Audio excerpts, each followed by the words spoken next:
इस वीडियो के बारे में अपनी राय नीचे कमेंट सेक्शन में हमें बताएं और अपने दोस्तों के साथ ये वीडियो शेयर करना ना भूलें। हम कुछ नहीं मानते हैं। चाइना की नीति है कि किसी गरीब को, कमजोर को इतना दबा दो कि कोई उठ ना पाए। किसी भी समुद्र में कोयला निकालने के लिए एक बहुत हैवी मशीनरी लगती है, पेट्रोलियम निकालने के लिए रिग लगाना पड़ता है, वो कैसे काम करता है, या फिर मछली पकड़ने के लिए किस तरह से आते हैं, उन सब के बारे में हम समझा देते हैं। देखिए चाइना क्या करता है, कहीं भी घुस के मछली पकड़ लेता है, किसी दूसरे के देश में जाएगा 2-3 दिन के अंदर पकड़ लेगा।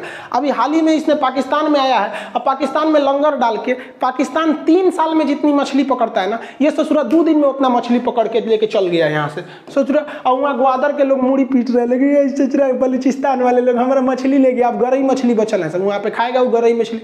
अब ये इतना 3 साल में जितना लोग नॉर्मल आदमी मछली पकड़ते हैं, ये 2 दिन में कैसे पकड़ लेता है। तो भारत और हर डेवलप देश के पास पूरी फिश प्रोसेसिंग शिप होती है। ये शिप बहुत बड़े होते हैं सब, इतना बड़े, इनकी जाल जो होती है कई किलोमीटर में होती है। अब ये इतने बड़े बड़े शिप होते हैं और इसके नीचे कई फ्लोर होता है। अभी ये तो इतना दिखाई दे रहा है आपको, अभी कितना अंदर गया होगा। इसके नीचे पूरी फैक्ट्री लगी होती है मछली को कटिंग करने के लिए। ये शिप कितने बड़े होते हैं आइडिया लगाइए। ये जितना बड़ा ये दिख रहे हैं, ये गाड़ी खड़ी है 4 व्हीलर, ये जितने 4 व्हीलर बाहर दिख रहे हैं, ये सब इसमें ये सामान लेगा। यहाँ पर ये किसी शहर में नहीं रह पाएगा, ये पूरा लेके चल देता है। इतने बड़े बड़े शिप होते हैं और इस शिप में कई डेक होते हैं, जिसमें क्या होता है कि मछली तो एक और से साइड से पकड़ लो, यहाँ से मछली पकड़ के और नीचे भेज दिया जाता है। नीचे पूरी मशीन लगी हुई, कन्वेयर बेल्ट, एक जगह कटिंग वगैरह हो रहा है और कटिंग करते करते आगे भेज देते हैं सब। यहाँ चाइना में सी फूड का बहुत ज्यादा कंजम्पशन होता है, वहाँ कुछ भी खा लेते हैं ससुरा, कुत्ता, चमगादड़, कॉकरोच, ऑक्टोपस, कुछ भी खा जाते हैं सर। एक तो जनसंख्या ज्यादा है, उसमें से ससुरा दलित-दर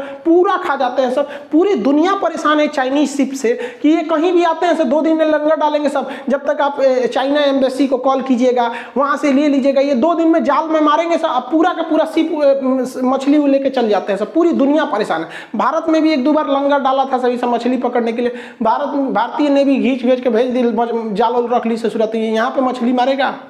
देखिए जिस तरह से चीन एग्रेशन दिखाता है, दक्षिणी चीन सागर मेरा है, भारत को भी इसको काउंटर करने के लिए और दुनिया का ध्यान इधर लाने के लिए जो इधर भारत को भी करना चाहिए कि हिंद महासागर मेरा है, क्योंकि भैया ये भी हमारा हो सकता है। और कोई पूछे किस आधार पर आप कह रहे हैं, तो कह दीजिए कि खान सर के यहाँ हमरो नक्शा मिला है 100 साल पुराना, जहाँ पे दिखाया गया है हमारा। वैसे भी समुद्रगुप्त का घोड़ा कहा जाता था, 3 समुद्र का पानी पीता है, बंगाल की खाड़ी, हिंद महासागर और यहाँ अरब सागर। 3 समुद्र के पानी पीने का मतलब ये थोड़ी होता है कि सुबह शाम ही यहाँ का पिएगा। मतलब पहले जमाने में आप वहीं से पानी पी सकते थे जहां आपका अधिकार था।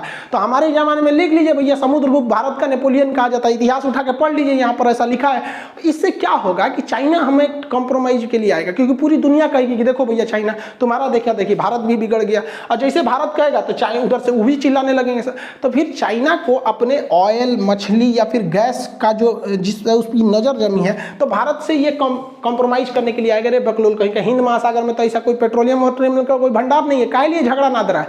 तो उस समय उसके बातचीत के टेबल पे आइए कि ससुरा ये गलवान, ये लद्दाख वाला देख रहा है ना, या तो तुम इसको रखो या तो तुम इसको गंवा दो, दोनों में से कोई एक रखो। तो उसको हम लोगों ने खुला छूट दे दिया है। धीरे धीरे इस पर कम करना चाहिए, क्योंकि देखिए शरीफ इंसान को आप शराफत से मंगा सकते हैं, हरामी और कमीने जैसे लोगों को आप शराफत से नहीं मना सकते। क्योंकि अगर लोग बातों से समझ सकते हैं तो बांसुरी बजाने वाले कृष्ण कन्हैया ना कभी महाभारत होने नहीं देते। आई होप आप इसको समझे होंगे कि मेरी टाइम बाउंड्री कितने टाइप की होती है और जो फिश प्रोसेसिंग है ये किस तरह से होता है। आगे की वीडियो में कभी आपको ऑयल ड्रिलिंग समझा देंगे कि ऑयल किस तरह से रिग में लगा के और रिग के माध्यम से ऑयल को ड्रिल करके निकाला जाता है, फिर गैस को किस तरह से निकाला जाता है। इसको किसी अन्य वीडियो में बताएंगे कि जो समुद्र का नितल होता है वहां से कोयले निकाल